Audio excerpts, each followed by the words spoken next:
22, 23 28,000 கோடி, 23, 24 ஆண்டிலே 30,000 கோடி வருவாய் எங்களுடைய கரியை விற்று ரத்தத்தை ஊருக்கி பாலாக உங்களுக்கு கொடுக்கிறோம்.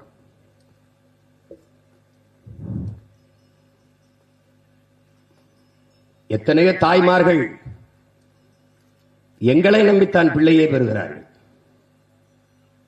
அவர்கள் ஓராண்டு பால் ஊட்டி அதோடு நிறுத்தி விடுகிறார்கள். உனக்கு உயிர் போகிற நிலையில் உயிர் பால் ஊட்டினால் உன் தாய், உயிர் போகிற நிலையில் இறுதி பால் ஊட்டுவதும் நான் தான். பசுதான் கடைசி பால் உன் தாயின் மார்பிலிருந்து ஊற்றப்படுவதில்லை. என் உடன் பிறந்தானே பசுவின் பாலைத்தான் ஊட்டுகிறார்கள். இறுதி பால் ஊட்டுகிற தாய் நம் முன்னாடி கூடி நிற்கிற இந்த பசுக்கள் தான் என்பதை அறிவார்ந்த தமிழ் சமூக மக்கள் புரிந்து கொள்ள வேண்டும்.